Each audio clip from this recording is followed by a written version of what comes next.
his family, like, today or after tomorrow? We have to. It's the law. We have to go and make contact with your family. Yeah. They have to be notified. Once our investigation is pretty much complete here, once we leave here, we will be going to... But again, you'll know. We're not going to just go and do it without you knowing. You'll know. We'll talk to you prior to doing anything like that. But how, I mean, I understand what you guys and how you do it, and, you know, so, but, like, what do you just tell him? What do you tell his parents? Like, what's the reason? He passed away. We tell them what we know at that point. Yeah. We tell them the truth. And that we're going to be waiting for the autopsy results, and I will be at the autopsy in the morning, and hopefully the doctor will be able to give me some of what they think and see. Yeah. We'll give them their number. They can contact them and get it from them. But yeah, they're gonna know what we're here, what we're investigating, and that they're gonna think I killed him. Why would they think that? They always have said that. They've always have said that. What have they I said? told you it's because I'm the blue-eyed white dragon. That's what they call me. Because they don't want him with me. So he's basically just not really been around his family because he chooses me over them. Even after I've encouraged him numerous times to go over there and see his family. They've never accepted me, and I've always been raging, unforgiving, I'll say that, where they've never accepted me, and everybody in his family has started to kick my ass, so especially his sister. He had to pull her off me one time. Do you have somewhere safe that you can go tonight? Both my parents are deceased. My grandparents are deceased. All right, Chase, what do you got? All right, so I'm going to do something way different with this video than we've ever done before. I'm going to build a behavior profile just using one video. Then we'll test the hypothesis on the interrogation video when that one comes out. So we see opening behaviors in here, but we only see opening body behaviors when she's doing good things, when she's saying he chooses me over them. I encouraged him to talk to his family. We're seeing open behaviors. We see self-soothing behaviors at points of social discomfort, family finding out, investigation data, and how she's being perceived. That's when she's saying things like, they never accepted me. She starts rubbing her arm up and down here very gently. Finally, we see protective and fearful behaviors, which means the body is somehow protecting arteries, joints, and organs, those three things. And we see that around his family threatening her about finding out about case details, desiring more information from the detectives. So here's what the profile might say, just based on these alone. Let's look at a potential profile so far. She's socially driven. She wants to be seen as a positive force in his life, very easily scared with threats of how she might be perceived by others.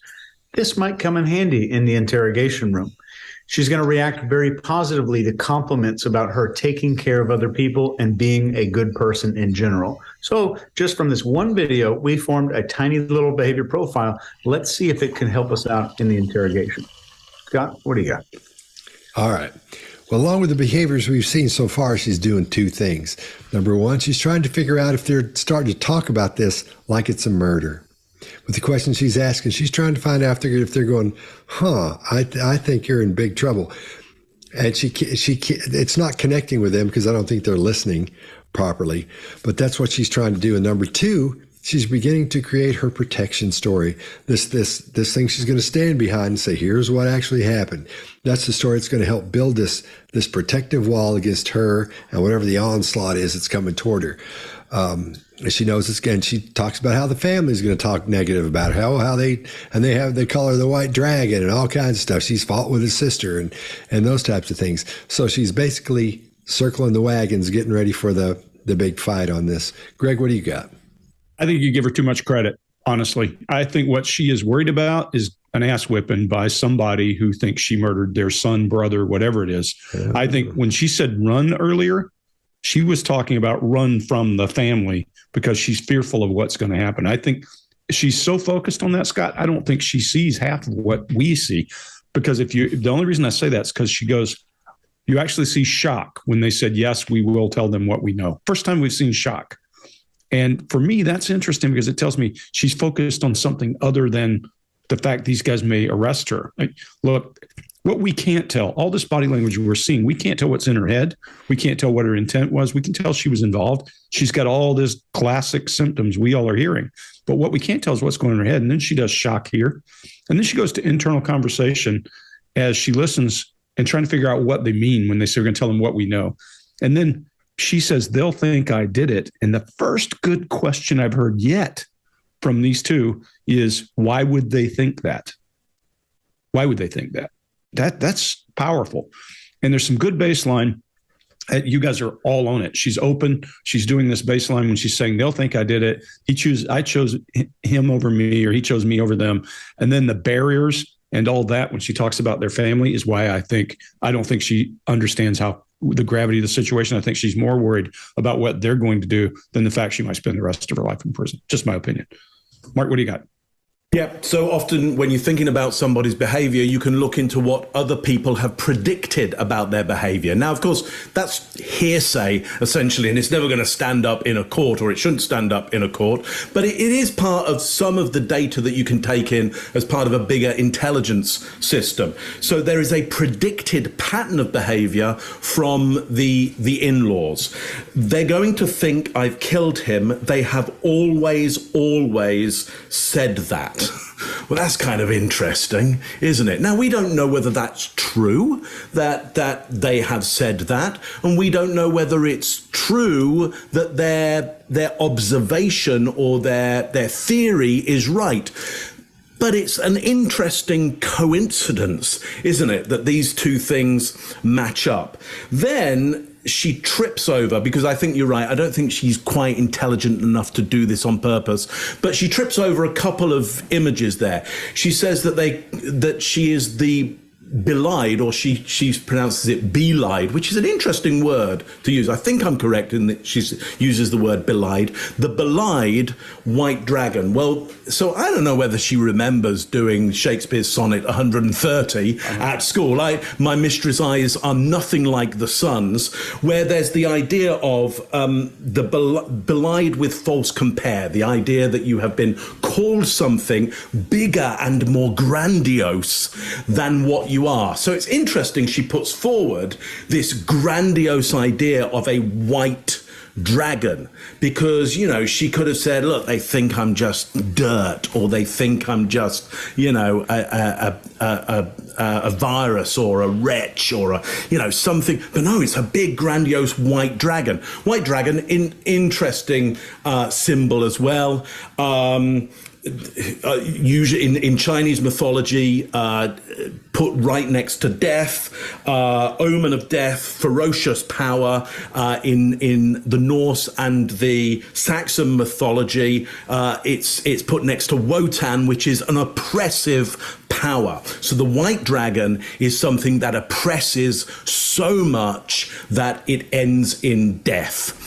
So that's an interesting image that she just tripped over. If anybody is ever interested in Jungian psychology, here's potentially a good example of it just flourishing and blossoming in front of us. There we go. That's all I've got on that one. So the Wotan clan is part of that? Yeah. Yes, different Wotan. Different Wotan, yeah. Okay, just making sure. More time. Like I said, I need to go and do that, and he's going to go do what So, he needs to do. but do you guys tell his family, like, today or after Yes, tomorrow? We have to. It's the By law. law, we have to go and make contact with the family. Yeah. They have to be notified. Once our investigation is pretty much complete here, once we leave here, we will be going to. But again, you'll know. I'm not going to just go and do it without you knowing. You'll know.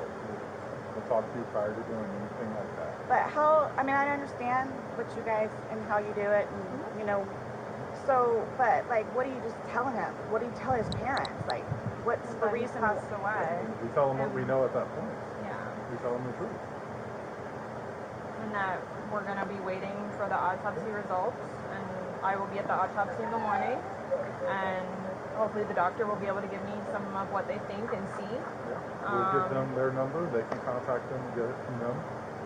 But yeah, they're gonna know what we're here, what we're investigating, and that we're still. They're gonna think I killed him. Why would they think that? They always have said that. They've always have said that. What have they I said? told you it's because I'm the blue-eyed white dragon. That's what they call me. Because they don't want him with me.